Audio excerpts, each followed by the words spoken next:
Now it's time to put the whole thing together. In the story of self, we learn when the person learned to care and why they care. In the story of us, we learn how we as a community care too, and when we learned that. And in the story of now, we are at an urgent risk, and we need to act together as a community on the values that we've established we share in the story of us. And so in this clip, you're gonna watch Rosie coach me on my linked narrative. I'm gonna tell a story of self, us, and now that's tied together with a thread of values. So what I'd like you to pay attention to is, what questions does Rosie ask that lead us to understand what the values are that tie the story together? What questions does she ask to determine if any of the pieces are missing, and how does she draw details in those missing pieces? And finally, does this ask actually sound coherent, and does it relate to everything else that I've been talking about in the rest of my narrative? Pay attention to the types of questions she asks, but also the pacing of her questions, and how does she wrap the whole thing up? Let's watch. So when I was young, maybe 6 or 7, a bunch of our families from our church would go together to Florida. And there were these 2 younger girls, they're maybe like 4 years younger than me. Their names were Marina and Marina.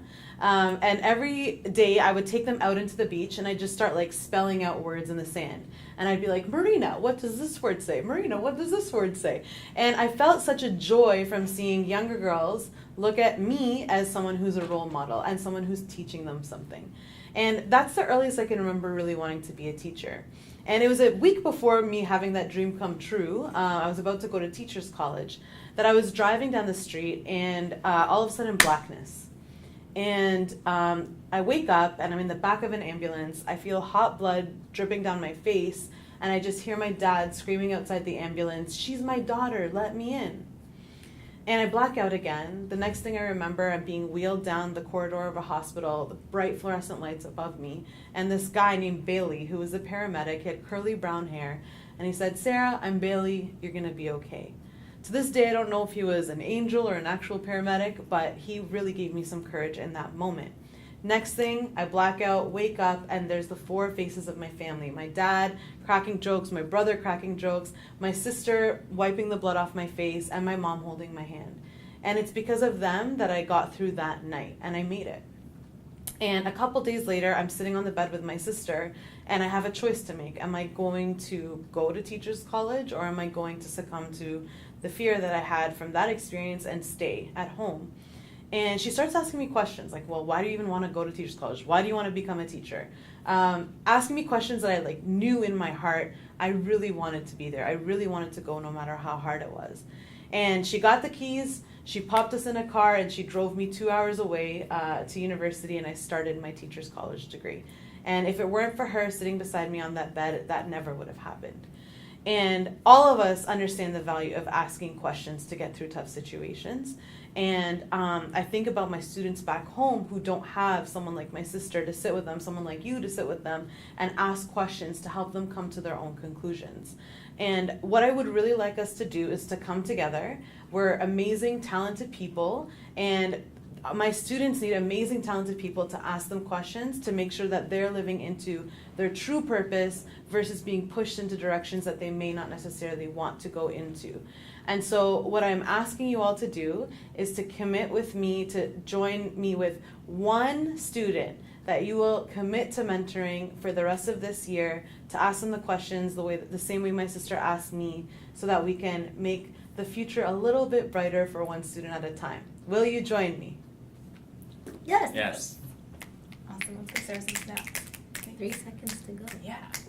Can you put some time on the clock for coaching? Okay. Sarah had some really clear, vivid imagery in her story. What images stuck out to you too? The hot blood coming down her face in the hospital and writing in the sand when you were little. Mm-hmm. Also, sitting on the bed with her sister who was asking her questions when she needed those. Yeah. Those vivid details help bring us into those story moments with you. So keep those in your story. Sarah has a specific value or values that she's lifting up here. What are those values? So getting support from other people. Education, too. Mm-hmm. Support and education, support specifically through questions, right? Mm-hmm. So in the story of self, how do we learn why Sarah cares about asking questions, supporting others through questions? one reason is that, when she was at a kind of turning point in her life, her sister asked her some questions that helped her recognize what she really wanted. Yeah. So we know clearly why Sarah cares about this. In the story of us, though, we don't really know why how Sarah knows that we care. So Sarah, how do you know that we care? Well, I mean, we all coach our students, we coach each other. When have you seen that? I can remember one night we were sitting on the bench by the Charles River, and Jeff was asking me a bunch of questions to help me figure out a boy that I like, and it was really helpful. So that's an example of coaching to help me come to my own conclusions. Yeah, and why does the fact that we can do that for each other, why does that make you hopeful? Because that means that people are actually acting out of their own agency and not somebody else's decisions for them. Yeah, so that's helpful. Does that help us understand why Sarah knows that we care about asking questions? Mm-hmm. Yeah. And in your now, what is Sarah asking us to do? To mentor one of her students in Toronto. Yeah, so a very clear ask, and you asked us right here to raise our hands. Sarah, I'm wondering why this mentoring program is so urgent right now. There are a lot of students of mine who can go one direction or another, and it's Which students? So for example, I have some students in my theater class, Like who? I have a student named Christian who is being really heavily pushed by his parents to go into business, but he really wants to become an actor, and he doesn't have people in his life who are helping him come to his own conclusions versus just being pushed in one certain way. Why does he need that mentorship right now? Is there a big decision coming up? Yeah, they're applying for college literally within the next month. So this is really urgent. Yeah. Yeah. Okay, and how would a mentor help him? Make a decision. Are you going to go to college and learn how to become an actor? Are you going to just start acting? What choice do you want to make so you're not being pushed into a specific path that your parents are forcing you to go into? So hearing about Christian really helps us understand why this is specific and why this is really urgent right now. Does that help you understand how you can help? Mm-hmm. Yeah. And does it make you more likely to do it? Yes. Yeah. So Sarah, what are your next steps in working on your story? Well, it was really helpful to hear that, to actually paint a moment of how we coached each other. So the story of us, and then also tell a specific story about one of my students to help build the urgency in the now. That's great. Good job. Thank you.